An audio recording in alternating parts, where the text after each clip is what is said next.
She built a brand on rebellion. She turned her back on the crown, crossed an ocean, and declared independence with the world watching. But now, Meghan Markle isn't making headlines for her bold moves. She's making them for all the wrong reasons. This isn't just a PR slip-up or another social media blunder. This is a full-blown implosion unfolding in real time, and it's taking down everything she once stood on: her media empire, her celebrity support system, and possibly even her financial future. And it all started with a single sentence. You can't build a palace on unpaid bills. Tyler Perry didn't name names when he dropped that line at the BET Awards, but he didn't have to. The room froze. You could feel the tension ripple like an earthquake through Hollywood's elite. For years, Perry had been one of Meghan and Harry's most vocal defenders, offering them a mansion, a private jet, even footing the bill for their security when they fled royal life. But now, he went off-script, live on stage, and called her out without ever saying her name. That wasn't a mistake. It was a message. If you haven't subscribed yet, hit that button now, because the fallout from this is going deeper than anyone expected. From silent betrayals to financial red flags, Hollywood's once golden couple may be running out of allies. And time. Back to that moment on stage, because it wasn't just shade, it was surgical, it wasn't loud, it was intentional, and it marked the beginning of the end. Social media exploded within seconds. Twitter lit up with speculation. Commentators dissected every word. And one thing became painfully clear. Tyler Perry had drawn a line. After years of support, gifts, loyalty, and, according to insiders, not a single cent repaid Hyde had. Enough. This wasn't generosity anymore. This was resentment. And that bet mic drop wasn't just aimed at Meghan, it was aimed at the image she had carefully constructed and marketed to the world. But the betrayal didn't stop there, because while Tyler was calling her out in front of millions, another silence was even louder. Oprah Winfrey, arguably the most powerful media figure in Meghan's corner, has gone dark. No public comments, no backstage support, no statements of solidarity. According to sources close to Harpo Productions, Oprah's team hasn't even mentioned Meghan's name in months. Let that sink in. This is the same woman who gave Meghan and Harry their defining moment, a globally televised interview that pulled in 17 million viewers and reshaped public perception. That interview didn't just make headlines. It made Meghan a cultural force. And now, crickets. Total ghosting. People in Oprah's orbit say the silence isn't accidental, it's strategic. Behind the scenes, palace advisors reportedly warned Harpo Productions that Meghan's version of events might not hold up to scrutiny. Back then, Oprah ignored the warnings. Now, her team is re-evaluating everything, and the decision to step back isn't personal, it's professional. Meghan is no longer viewed as an asset, she's a liability. And even Gayle King, once one of Meghan's closest media confidants, has gone cold. No shoutouts, no coverage, nothing. It's not gossip, it's calculated. In a world where loyalty is currency, Meghan's credit just ran out. But it doesn't end with celebrity silence. Because Hollywood, the machine that once rolled out red carpets for hers, now shutting its doors. Meghan Markle, once the face every agency wanted, is now the name nobody wants to touch. Top PR firms backing away, WMECAA, that would normally fight to represent royalty, are walking. Why? Because Meghan has become, in their words, too risky. Internally, they've even coined a phrase, the Markle risk factor. Sounds like a stock market warning label, doesn't it? But that's how seriously they're taking the fallout. Every project attached to her either fizzles out, flops, or ends in scandal. Netflix poured $100 million into her media ambitions. What came of it? A canceled cartoon? A bland docuseries? A barely noticed podcast? And that was just the beginning. Because if you think her Hollywood dreams are in trouble, just wait until you see what's happening behind the scenes with her finances. Multiple financial watchdogs have flagged Meghan's nonprofit, the Archewell Foundation, for suspicious activity. That's not YouTube gossip. That's coming from major institutions. According to leaked reports, Archewell reported nearly $3 million in administrative expenses, but with virtually no meaningful content output in the same year. Consultants, stylists, media handlers all being paid out while the foundation produces. What? Exactly? One banking executive put it bluntly, she's brand rich but cash poor. Translation: Meghan might look wealthy on paper, but behind the scenes she's living off future promises and projected success. That's a dangerous game, especially when the checks stop clearing. Nonprofit experts are now warning that Archewell may be walking a legal tightrope. Some of the expenses listed: personal stylists, luxury travel, vague media roles, don't meet the criteria for charitable spending. And in California, where nonprofit laws are strict, that's not just a paperwork problem, That's a potential criminal issue, and don't think this is all theoretical. It's already impacting her day-to-day life. Meghan didn't receive an invite to the Vanity Fair Oscar party, this Euro major red carpet event that once rolled out the royal treatment. That's not an oversight, that's a message. Editors at major magazines are quietly pulling planned profiles. Even People, once one of the most Meghan-friendly outlets in the US, dropped a piece after internal backlash. Too polarizing, too risky, too much drama. Meanwhile, inside Meghan's own camp, things are falling apart. Staff are jumping ship. PR teams are no longer focused on growth, they're scrambling to contain the damage.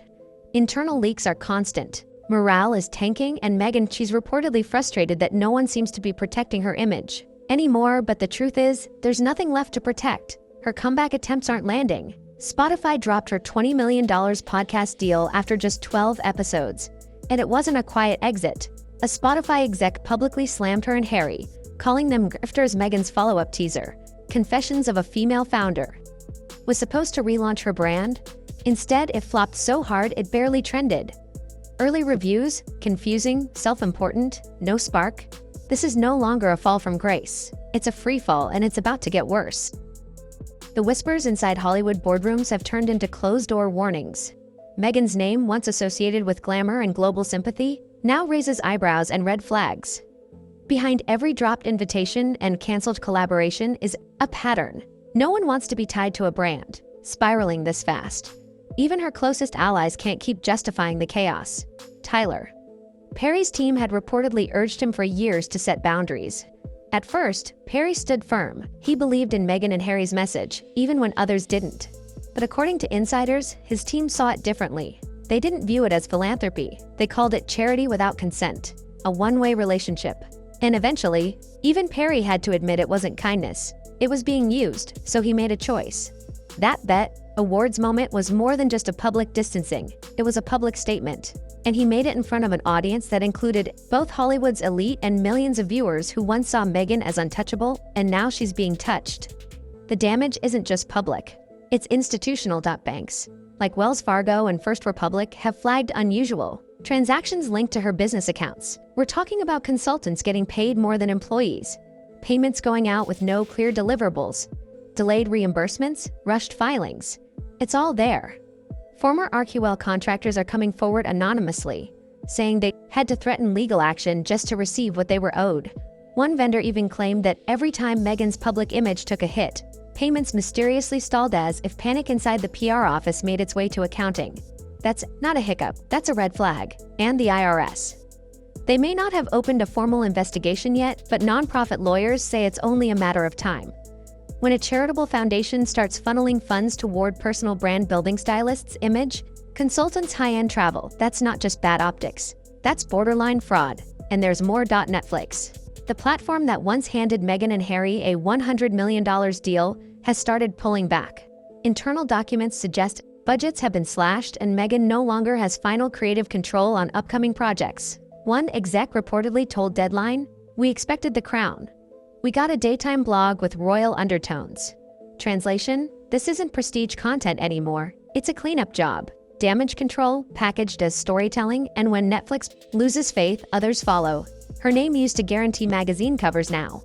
Publications won't even consider it. Page 6 reported that Meghan was quietly removed from multiple editorial plans after advertisers pushed back.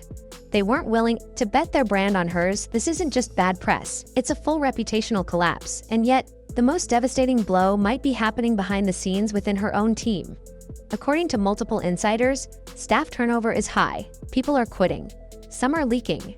The ones who stay are reportedly burned out, disillusioned, and unsure how to move forward.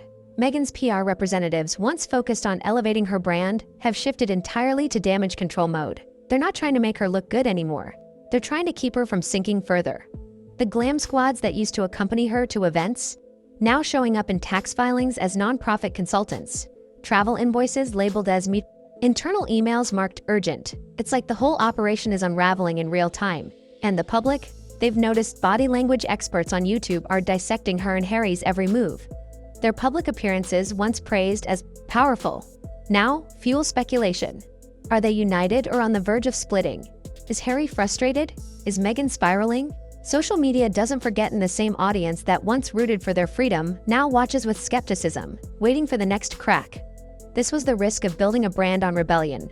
Eventually, you run out of enemies to blame, and, maybe the most chilling part, there's no palace to shield her anymore. No royal family to absorb the fallout. Meghan broke away, and in doing so, she cut off the one institution that could have offered a soft landing. She took the spotlight, the titles, the platform, but now, she's standing alone, and that silence from Oprah, it speaks volumes. Oprah Winfrey, a woman known for her power to shape public narratives, hasn't said a word, not a tweet, not a quote, nothing. And in the world of celebrity optics, silence from someone like Oprah is the equivalent of a slammed door. Loud, final, unmistakable. Sources close to Harpo say Oprah felt burned, misled, even that she took a risk in 2021 by airing Meghan's grievances, and now fears the backlash that might come from standing by them again because the palace had warned them. Advisors reportedly flagged inconsistencies in Meghan's story from the start, but they believed her then. Now, not so much. And Gayle King, just as quiet? No interviews, no Instagram mentions, no subtle press boosts? She too has stepped back, and in doing so, confirmed what everyone in the industry already knows. Meghan Markle isn't just losing influence, she's being abandoned. And for someone whose entire media presence was built on elite access and insider loyalty, that's catastrophic. No amount of branding can fix what happens when the people who once protected you start closing their doors. Meghan is learning that too late. What she's experiencing now isn't just a PR crisis. It's the collapse of a carefully engineered identity, one that once made her the most talked about woman in the world, and now makes her a warning. Behind the scenes, even Meghan's marriage, once her ultimate shield, is no longer the unshakable asset it once was. Prince Harry, once portrayed as the supportive husband willing to give up everything for love, is now being seen in a very different light. A man caught in a storm of his own making, without a strategy, a role, or a reputation to fall back on. The romantic image of just Harry protecting his wife from royal cruelty has morphed into something much more complicated. Body language analysts and royal watchers alike are dissecting every glance, every awkward pause, every moment of physical distance between the couple during public appearances. Videos go viral showing Harry looking checked out. Meghan's smile no longer commands headlines, it prompts speculation. Are they still united? Or is Harry privately regretting the fallout? And then there's the financial strain. The Netflix deal is reportedly in jeopardy. With budgets slashed and Meghan losing creative control, insiders claim future projects will move forward with or without her. For a couple who leveraged their royal status into a $100 million contract, that's a harsh wake-up call. Executives at streaming platforms, podcast studios, and publishing houses are all saying the same thing behind closed doors. The risk is too high, and the reward is gone. Remember that animated series Pearl? Canceled before it even launched? The podcast deal with Spotify terminated with a thinly veiled insult. And now, even the comeback attempts feel hollow. Meghan's latest podcast teaser, meant to signal her return to relevance, barely made. A ripple, the feedback. Confusing, self-indulgent, uninspired. The Meghan Markle brand was once aspirational. Now, it's radioactive. And nowhere is that more evident than in her nonprofit Arkwell. As nonprofit lawyers continue scrutinizing its financials, more disturbing details are surfacing. Documents obtained by Bloomberg reportedly show more than $2 million in administrative costs with barely any content or charitable output to show for it. Let that sink in a year with almost no public programs or large-scale impact projects, Arkwell still burned through millions. High-end consultants, media strategists, personal stylists disguised as nonprofit staff. It's no longer just bad PR, it's potentially illegal. Especially in California, where charitable organizations are required to show clear transparency and measurable public benefit. One former contractor told reporters, "The moment you ask too many questions, the payments stop." Another said they were ghosted after requesting back pay. This isn't just a toxic workplace, it's a legal minefield. Banks have already started alerting regulators. Some of Meghan's financial accounts have shown large sums transferred without clear explanation. Delayed reimbursements, consultants being paid before employees, rushed filings. It's a paper trail that raises more questions than answers, and that trail may lead straight to a federal investigation. Nonprofit experts are openly using the term self-dealing to describe what's happening at Arkwell. That's not a tabloid buzzword, it's a serious legal accusation. If proven, it could trigger fines, audits, and even the loss of the foundation's tax-exempt status. And through all this chaos, Meghan remains largely silent. no statements, no interviews, no red carpet appearances. Her team is in full retreat. Calls to top studios go unanswered. Messages to collaborators are met with polite declines or no response at all. One former publicist put it bluntly, she's become a ghost in her own city. The town that once embraced her is now pretending she doesn't exist.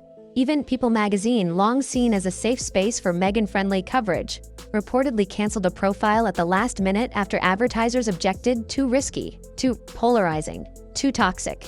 It's a stunning fall from grace, and yet it's a fall that many in Hollywood say was inevitable. Because in this town, loyalty is currency, relationships are everything, and reputation is the only real asset you have. Meghan Markle didn't just burn bridges, she dynamited them. With every press demand, every last-minute power play, every instance of overpromising and under-delivering, she alienated the very people she needed most. She wanted the royal treatment without the responsibility, the humility, or the grace. And now, there's no more palace to blame, no more racist royals to distract from the scandal, no more Oprah to swoop in and save the story. The narrative is gone. The sympathy is spent. The empire she built on press headlines and public pity has crumbled silently, painfully, and without warning. Meghan wanted to be a force for change, a global brand, a voice for the voiceless. Instead, she's become a cautionary tale. Not because she challenged the system, but because she underestimated it. She thought media loyalty could be bought, that fanfare could replace substance, that victimhood was a brand. But in the end, Hollywood doesn't care about fairy tales. It cares about trust. And Meghan Markle broke that, so what's next? Maybe she'll retreat. Maybe she'll try to reinvent again. But the road back won't be easy, because in a world that thrives on attention, disappearing is the one thing you can't afford. And right now, Meghan isn't just being rejected, she's being erased. If you've made it this far, you already know this isn't just celebrity gossip. It's a media unraveling happening in plain sight. So make sure you're subscribed, because this story isn't over. Not by a long shot. When the next twist breaks, and, trust me, you'll want to be first to know. Hit that subscribe button now, because this is only the beginning.